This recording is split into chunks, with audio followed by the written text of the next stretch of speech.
Pastor നമസ്കാരം. നമസ്കാരം. Pastor, നമ്മള് എൽഷദായ ദൈവത്തിന്റെ അടിസ്ഥാന സ്വഭാവം ദൈവം സ്നേഹമാകുന്നു എന്നാണ് നമ്മൾ പഠിപ്പിച്ചിരിക്കുന്നത്. അതുപോലെ മനുഷ്യൻ പാപം ചെയ്യുന്നത് ഒരു രോഗമായിട്ടാണ് പൗരസ്ത്യ സഭകൾ നമ്മൾ കണക്കാക്കപ്പെടുന്നത്. അതുപോലെ തന്നെ ബൈബിൾ വേറൊരു വാക്യമുണ്ട്, ദൈവം ദോഷത്താൽ പരീക്ഷിക്കപ്പെടുന്നില്ല.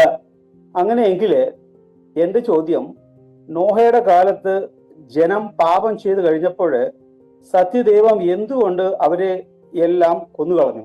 അതുപോലെ സോദോമും ഗോമോറയിലും അവിടുത്തെ ജനങ്ങളുടെ വഷളത്വ നിമിത്തം തീ ഇറക്കി നശിപ്പിച്ചതായും ബൈബിൾ നമുക്ക് പഠിക്കുന്നുണ്ട്. സ്നേഹവാനായ ദൈവത്തിന് എന്തുകൊണ്ടാണ് ചെയ്യാൻ കഴിയുന്നത്? അതാണ് എന്റെ ചോദ്യം. അതേ ദൈവമല്ല അത് ചെയ്യുന്നത്, അതെല്ലാം റീജിയണൽ ഡൊമിനിയൻസ് ആണ് ഇത്തരത്തിലുള്ള ന്യായവിധികളൊക്കെ നടപ്പാക്കുന്നത്. അപ്പം അത് എഴുതി വരുമ്പോൾ അത് ദൈവത്തിന്റെ പേരിൽ എഴുതി വെക്കുന്നു എന്നേ ഉള്ളൂ. ഈ വാഴ്ചകളും അധികാരങ്ങളും എന്നിപ്പോ പറഞ്ഞില്ലേ, അപ്പൊ ഇത് ഗവൺമെന്റ് ഓഫ് ഗോഡ് എന്ന് പറഞ്ഞാൽ വലിയൊരു സിസ്റ്റമാണ്. ഇപ്പൊ മുഖ്യമന്ത്രി പിണറായി വിജയൻ ഭരിക്കുമ്പോ ഒരു ലോക്കപ്പ് മർദ്ദനത്തെ തുടർന്ന് ഒരാൾ മരിക്കുകയാണ് പോലീസ് സ്റ്റേഷനിൽ. അപ്പം മുഖ്യമന്ത്രി പിണറായി വിജയൻ അതിൽ ഡയറക്റ്റ് ഇൻവോൾവ്ഡോ അതിന് റെസ്പോൺസിബിളോ അല്ല. എന്നാൽ നമ്മൾ ഭംഗ്യന്തരേണ ചിന്തിച്ചാൽ അദ്ദേഹം അൾട്ടിമേറ്റ്ലി റെസ്പോൺസിബിൾ എന്ന് പറയാം എന്നേ ഉള്ളൂ. അതുപോലെ ദൈവത്തിന്റെ ഗവൺമെന്റ് സിസ്റ്റമാണ്.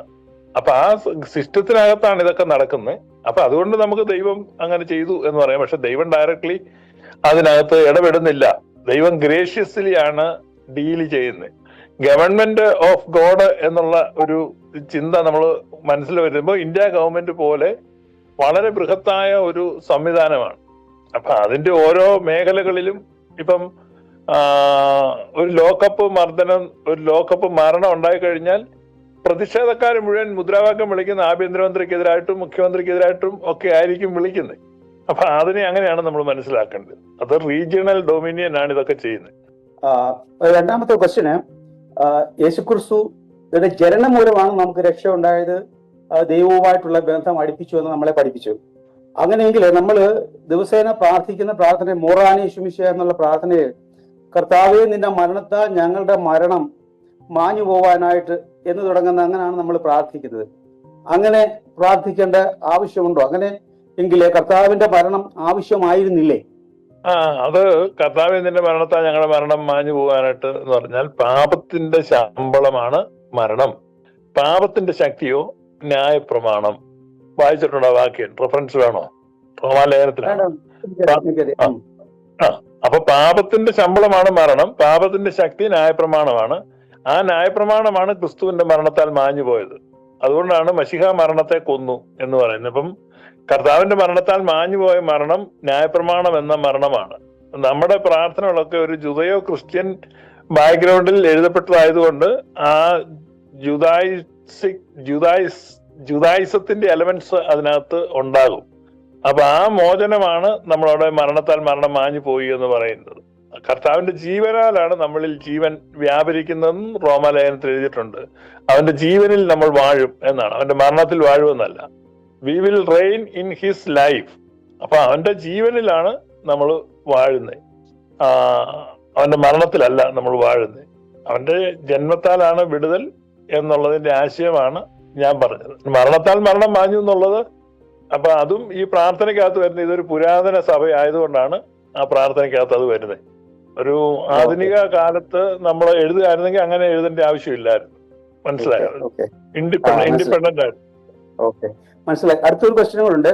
ഈ നമ്മുടെ 51 സങ്കീർത്തനത്തില് ഇത് പ്രാർത്ഥിക്കുമ്പോൾ നിന്റെ ഇഷ്ടത്താൽ സിഹിയോനോട് നന്മ ചെയ്യണമേ, ഊർശ്ലേമിലെ മതിലുകളെ പണിയണമേ, അപ്പോൾ നീതിയുടെ ബലികളിലും ഹോമബലികളിലും നീ ഇഷ്ടപ്പെടും, അപ്പോൾ അതിന്റെ ബലിപ്പെടുത്തുന്ന കാളകളെ ബലിയായി കരയേറും. ഇത് ദൈവം ബലി ഇഷ്ടപ്പെടുന്നുണ്ടോ ഈ പ്രാർത്ഥന അനുസരിച്ച്? ഇല്ല, ബലി ഇഷ്ടപ്പെടുന്നില്ലെന്നും അവിടെ തന്നെ പറയുന്നുണ്ടല്ലോ. അല്ല, അത് അതിന്റെ മുന്നിൽ പറയുന്നുണ്ട്. പക്ഷെ എന്നാലും ഇവിടെ നമ്മൾ വായിക്കുമ്പോൾ കരയേറ്റു എന്ന് പറയുന്നുണ്ട്.